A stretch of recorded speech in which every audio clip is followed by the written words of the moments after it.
Bonjour à toutes et à tous et bienvenue dans cette nouvelle vidéo de La magie sous un autre angle, vidéo un peu spéciale consacrée à un nouveau jeu de cartes qui est sorti récemment et que je tenais à vous montrer, le Ultimate Movie Deck. Donc je reviens tout de suite, juste après le générique, pour vous présenter tout ça.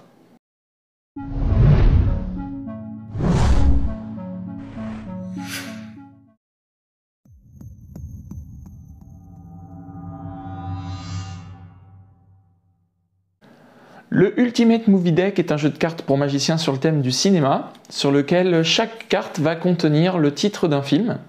Attendez, je vous le tienne dans le bon sens, voilà.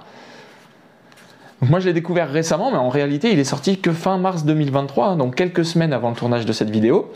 Il a été conçu par VD Création et comme on va le voir, il permet de réaliser plein de tours de magie sur le thème du cinéma donc. Le jeu comporte 54 cartes, toutes différentes, dont 2 jokers, on va y revenir, et réparties en 4 catégories de films. Vous avez les films d'action, science-fiction, les comédies, les dessins animés et les films pour enfants, et les films d'horreur. Ça fait donc 13 cartes dans 4 catégories. Vous voyez où je veux en venir. Et oui, parce que l'une des nombreuses bonnes idées de ce jeu, c'est d'avoir exactement la même configuration qu'un jeu de cartes classique, c'est-à-dire 4 catégories de 13 cartes chacune. Et cette configuration, elle permet de faire la plupart des tours de cartes classiques, mais avec ces cartes-là, donc sur le thème du cinéma. Quant au Joker, il représente le Joker de Batman et sa complice Harley Quinn. Belle idée pour scénariser une routine sur le film Batman, ou bien reprendre les classiques cartes détectives qui vont retrouver une carte dans le paquet. Mais ce n'est pas tout, vous allez voir qu'il y a beaucoup de choses dans ce jeu. Déjà, les cartes sont marquées, ce qui permet de déduire le titre du film quand la carte est face en bas. Mais aussi pour connaître la prochaine, la précédente et son rang dans le cas où vous auriez préparé le paquet en chapelet 6 Stebbins, qui est d'ailleurs complètement masqué ici, contrairement à un jeu de cartes classique, puisque ici il n'y a pas de couleur pour les catégories. Mais là aussi on va y revenir. Bien sûr, le rangement en chapelet est un plus, mais il n'est pas du tout obligatoire pour exploiter les capacités du jeu, comme dans un jeu de cartes classique, quoi. Alors c'est un support qui est bien adapté pour les routines de mentalisme, c'est-à-dire que plutôt que de penser à une simple carte pique, cœur, trèfle, carreau, le spectateur va visualiser une scène du film, l'acteur ou l'actrice principale, la musique, etc. La thématique du cinéma, la configuration classique en 4 catégories de 13 cartes, les marquages et la possibilité de ranger le jeu en chapelet permettent énormément de routines.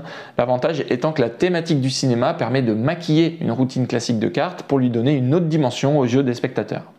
Pensez à votre routine de cartes préférée, je suis sûr que vous pouvez trouver assez rapidement une manière de la sublimer en utilisant ces cartes-là. Vous pouvez aussi adapter vos tours à votre public, par exemple n'utilisez que les cartes dessins animés pour les enfants.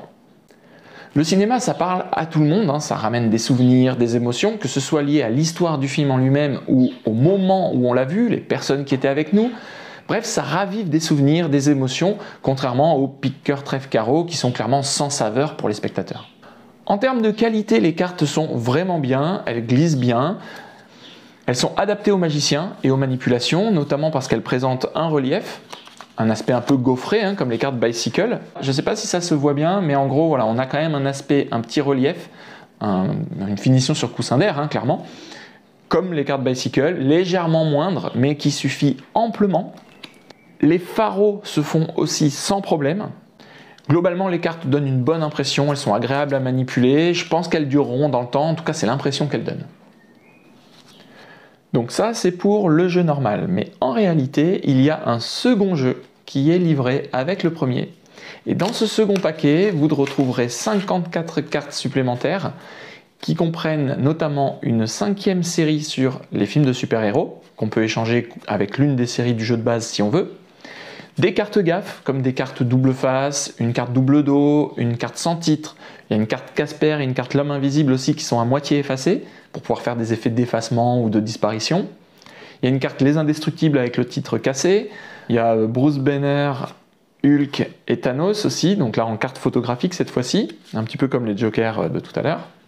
Bref, inutile de toutes les lister ici, mais gardez simplement en tête que ces cartes supplémentaires seront le support à de nombreuses routines encore plus immersives ou en lien avec les scénarios des films correspondants pour apporter un peu plus d'interactivité et surtout d'autres effets magiques.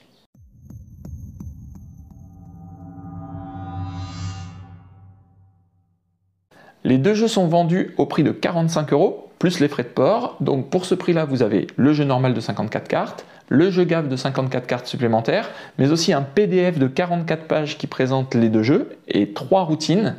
Vous avez aussi des petits accessoires pour varier les révélations, donc des tickets de cinéma qui reprennent certains titres de films du jeu. Vous avez aussi des stickers avec des QR codes qui vont amener vers des... donc c'est des autocollants, hein, qui vont amener vers des bandes annonces de certains films.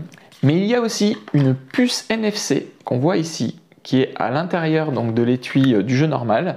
Cette puce, vous allez pouvoir la programmer avec votre propre téléphone, et ensuite, au moment de faire le tour, vous allez poser votre téléphone ou celui d'un spectateur dessus, et ça va par exemple lancer la bande-annonce du film que vous venez de forcer. Vous pouvez faire plein de choses avec une puce NFC, et donc notamment ce genre de choses-là. Donc ça peut donner vraiment une très belle surprise pour une révélation finale. Donc tout ça, c'est inclus dans les 45 €. L'auteur propose aussi un livre plus complet de 250 pages qui est en option, qui comporte toutes les explications et les conseils pour utiliser les deux jeux, ainsi que 18 routines, présentées d'ailleurs d'une façon très originale et intelligente, j'en dis pas plus pour vous laisser découvrir ça. Il est disponible en version PDF couleur pour 30 € de plus, donc ça porte l'ensemble à 75 €, et il existe aussi une version papier, donc imprimée, tout en noir et blanc cette fois-ci, pour 10 € supplémentaires, donc 85 €, plus les frais de port. En sachant que le PDF couleur, il est fourni en cas d'achat du livre physique. Je vous donne mon avis sur le livre un peu plus loin dans la vidéo. Les jeux peuvent être achetés sur le site Magic Creation. Alors attention par contre, j'ai une petite précision, sur Magic Creation, les prix sont affichés avec les frais de port inclus. Donc ça peut sembler un peu plus cher que ce que j'ai dit là dans cette vidéo, mais c'est bien les mêmes prix. Il y a également une chaîne YouTube consacrée au jeu avec des démonstrations de routine, des explications détaillées, plein d'autres infos. Bref, n'hésitez pas à y aller juste après pour vous faire une idée plus complète des capacités de ce super jeu de cartes. Vous pouvez aussi retrouver d'autres informations sur la page Ultimate Movie Deck sur Facebook. Après achat, même avec le jeu de base sans le livre, vous aurez accès aussi à un groupe Discord pour échanger des idées, des conseils ou des routines utilisant le jeu. Ces échanges collaboratifs vont donner peut-être lieu à un second livre avec l'accord de chaque contributeur bien sûr. Il y a aussi d'ores et déjà des extensions disponibles qui sont aux alentours de 5 €, les prix varient un petit peu, qui vont proposer de nouvelles cartes spécifiques comme des images de films, des cartes rétrécies, des choses comme ça. Enfin là encore, il y a plein d'idées splendides que vous pourrez retrouver elles aussi sur la chaîne YouTube du jeu, donc je ne rentre pas plus dans les détails.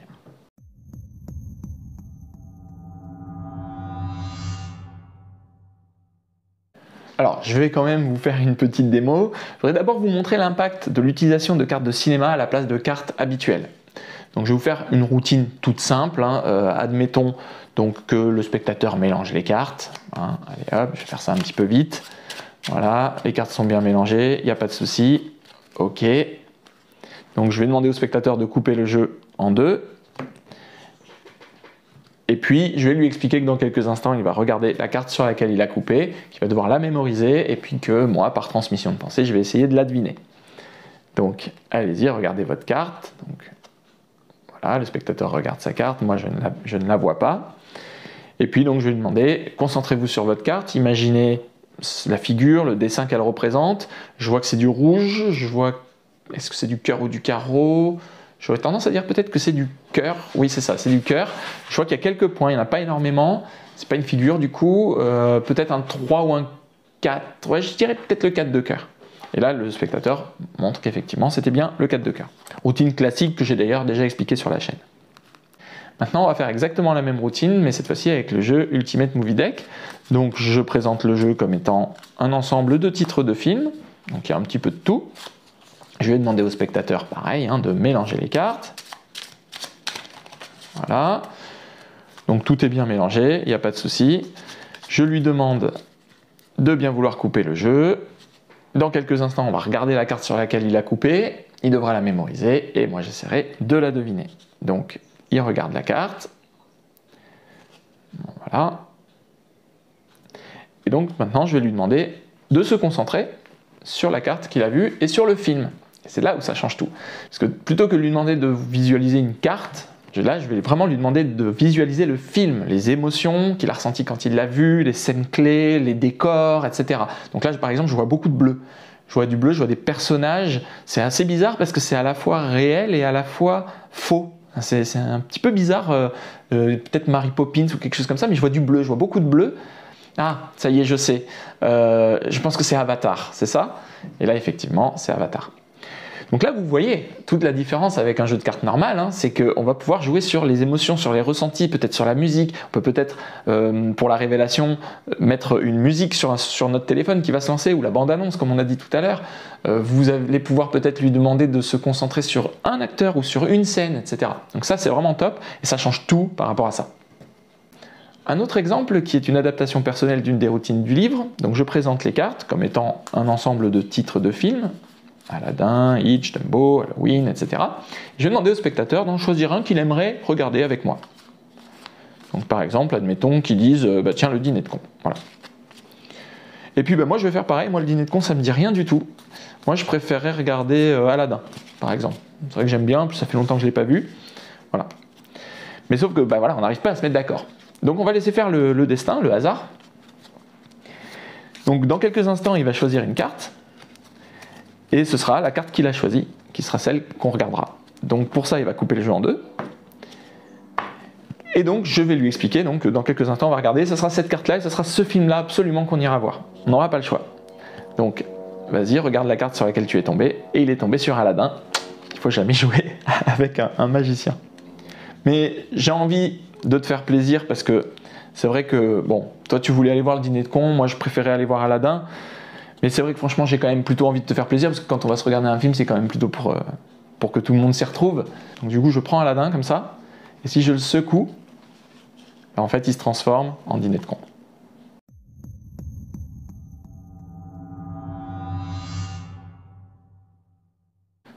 Alors, mon avis, d'abord sur le fond, l'idée, elle est excellente. On retrouve un peu de Icebreaker 2, pour ceux qui connaissent, pour le côté jeu de cartes listant des films. Mais ici, les possibilités sont encore plus grandes puisqu'on a entre les mains un vrai jeu de cartes, grâce à cette configuration de 4 séries de 13 cartes, plus les 2 jokers. Donc on peut reprendre beaucoup de routines classiques de cartomagie et modifier simplement la présentation, le discours, pour en faire vraiment une toute autre expérience pour les spectateurs. Le livre est un bon complément avec énormément de bonnes idées, il est agréable à lire, mais il n'est pas indispensable si vous avez déjà constitué votre répertoire de routines de cartes et que vous voyez déjà comment en adapter certaines pour les présenter sur la thématique du cinéma, un peu comme je l'ai fait dans la démo. Sur la forme, c'est plutôt généreux, on sent la passion du créateur pour le cinéma et pour la magie, clairement, et l'envie de bien faire aussi. Les cartes sont d'excellente qualité, rien à dire là-dessus, le marquage se lit hyper bien. Moi qui ai la vue qui baisse un peu depuis quelques années, je suis trop vieux pour les marquages trop petits, mais là c'est clairement lisible, même éloigné de 3 mètres, franchement ça se lit. Les spectateurs peuvent voir que les dos sont différents, le marquage est justement visible, mais il est mis à un endroit qui peut expliquer, justifier pourquoi c'est différent d'une carte à l'autre. Ça c'est très intelligent. Et même en voyant ça, de toute façon, le codage est suffisamment subtil pour qu'ils ne comprennent pas que c'est un marquage, ou en tout cas qu'ils n'arrivent pas à faire le lien entre la carte et ce qui est écrit à son dos. Par contre, le marquage nécessite de bien connaître les titres des films de chaque catégorie, mais ils sont, pour la très grande majorité, hyper connus, donc ça ne présente pas vraiment de difficulté, juste un peu d'entraînement et de mémorisation. Dans tous les cas, comme pour le chapelet, vous n'êtes pas obligé d'utiliser le marquage, en faisant simplement des routines que vous feriez avec n'importe quel jeu de cartes non marqué. Concernant le prix, 45 €, c'est sûr, c'est un investissement, surtout si vous n'êtes pas professionnel. Mais si on compare avec d'autres articles de magie, ça reste assez raisonnable et surtout, ça les vaut. Parce que vous avez pour ce prix-là 2 jeux, c'est-à-dire 108 cartes, le PDF explicatif d'une 40aine de pages, les petits articles complémentaires comme les stickers QR code, les tickets de cinéma et surtout la puce NFC Multipass qui peut vraiment apporter un bel effet final magique et technologique. Il faut voir ça comme un outil, un couteau suisse aux multiples capacités qui peut transcender une routine de cartes plus classique. Bien sûr, rien n'est parfait en ce monde et on peut relever quelques petits détails qui pourraient être améliorés. Par exemple, le fait que ce soit des titres écrits plutôt que des illustrations. Ça, c'est vrai que c'est peut-être un petit peu dommage, mais le créateur a préféré faire ça pour éviter les soucis légaux liés à la propriété intellectuelle des films, ce qui est certainement une sage décision. Un peu dans la même idée, les initiales UMD font penser à l'Ultimate Market Deck de Magic Dream, qui n'a rien à voir du tout, et c'est dommage parce que ça pourrait porter à confusion pour certains. Il y a aussi quelques titres de films que je trouve un peu trop obscurs. Il y a La folle histoire de l'espace dans les comédies, qui aurait pu être remplacée par La folie des grandeurs, qui est beaucoup plus connu je pense, ou encore James et la pêche géante dans la catégorie enfant, qui aurait pu être remplacée par Jumanji, là aussi bien plus populaire. Le risque serait qu'une routine soit moins percutante si le spectateur tombe sur une carte de film qu'il ne connaît pas. Comment justifier qu'on arrive à lire l'histoire du film dans ses pensées si lui ne l'a pas vu? Bon, je vous rassure, ça concerne que quelques cartes, hein. En plus, elles peuvent être enlevées du jeu ou voire échangées avec des cartes du paquet supplémentaires. Les autres cartes sont très populaires, donc c'est pas vraiment gênant, mais il faudra y penser dans la construction des tours, par exemple en invitant le spectateur à tirer un autre film s'il ne connaît pas celui qu'il a pris, ou de choisir carrément son film préféré dans le deck, ça évitera ce souci.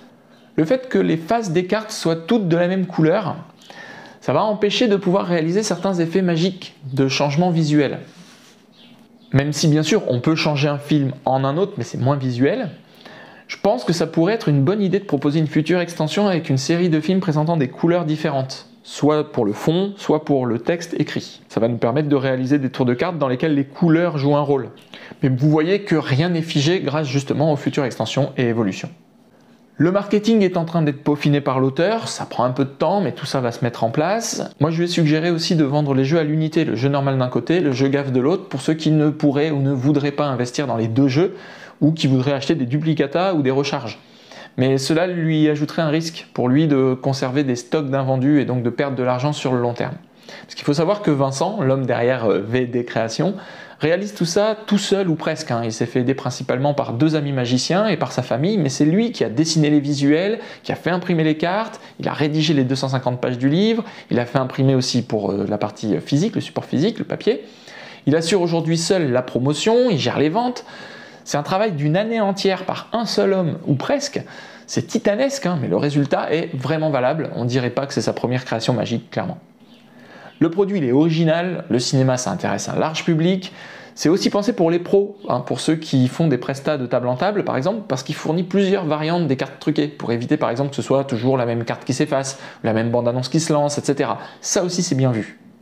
Alors pourquoi je vous parle de ce jeu aujourd'hui? Eh bien parce que je trouve que c'est un très beau projet, et dès que j'en ai entendu parler, j'ai tout de suite eu envie de lui donner un coup de pouce, à mon humble niveau hein, bien sûr, mais parce que je trouve qu'il le mérite. Je tenais aussi à vous le faire découvrir hein, pour que vous puissiez acquérir ce jeu original qui est un peu underground pour l'instant. Les possibilités sont infinies, elles peuvent même aller au-delà grâce aux futures extensions et aux idées qui seront partagées par la communauté dans les mois ou les années à venir.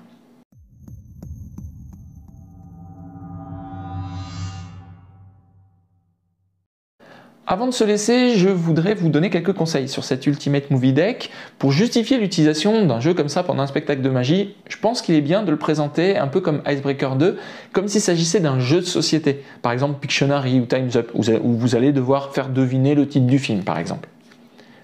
Et d'ailleurs le dos des cartes qui est un peu enfantin, je ne vous l'ai pas montré, je vais vous le montrer de près comme ça, le dos des cartes s'y prête bien en fait, c'est assez crédible de dire que c'est un jeu de société. Présenter un tour de magie sur le cinéma, ça nécessite d'avoir une bonne culture cinématographique, et ici en particulier au moins sur les films présents sur les cartes. Quels acteurs jouent dedans, de quoi ça parle, de quand ils datent, qui est-ce qu'il a réalisé, etc. Donc par exemple pour une révélation, il ne va pas falloir dire de but en blanc c'est tel film. Non, il va falloir amener des détails de plus en plus nets du film, de son histoire, pour révéler finalement le titre à la fin. Pour vous aider à travailler ce point, à la fin du livre figurent les synopsis courts de tous les films du jeu principal. C'est une belle idée là aussi, mais c'est sûr que si vous n'aimez pas le cinéma ou que vous n'y connaissez pas grand chose, ce jeu n'est pas vraiment fait pour vous. Et enfin, il est possible de faire au moins 2 heures de spectacle intéressant avec le jeu, hein. Mais moi je déconseille d'utiliser plus d'une demi-heure, 3/4 d'heure pour éviter de lasser le public. Trop de films tue le film et c'est pas Luke Skywalker qui me contredira. Je tiens à remercier Vincent pour sa confiance et à le féliciter une nouvelle fois pour cette création ambitieuse mais réussie qu'est ce Ultimate Movie Deck. Quand il présente le produit, il aime bien dire si vous aimez les cartes, c'est fait pour vous, et si vous n'aimez pas les cartes, c'est aussi fait pour vous. Et c'est assez vrai en fait. C'est comme je l'ai dit un petit peu plus tôt dans cette vidéo, et puis de nombreuses fois sur la chaîne, les piques, cœur, trèfle, carreau, ça fait fantasmer que les magiciens, hein. Pour le public, il n'y a rien qui ressemble plus à un tour de cartes qu'un autre tour de cartes. Avec ce type de paquet, c'est complètement différent. Le public n'a pas l'impression de voir un tour de cartes. Il voyage dans ses souvenirs, il revit des émotions qu'il a ressenties en regardant un film. Et ça change tout. Tenez, pensez au dernier film que vous avez vu. Je suis sûr que vous pensez aussitôt aux personnes qui vous accompagnaient, ou à l'ambiance qu'il y avait autour de vous, aux scènes marquantes, aux acteurs, à la musique, peut-être à des répliques ou des scènes qui vous ont marqué. Et bien vous voyez, c'est le genre de choses que vous pouvez faire ressentir à vos spectateurs quand vous faites tirer une carte de ce jeu.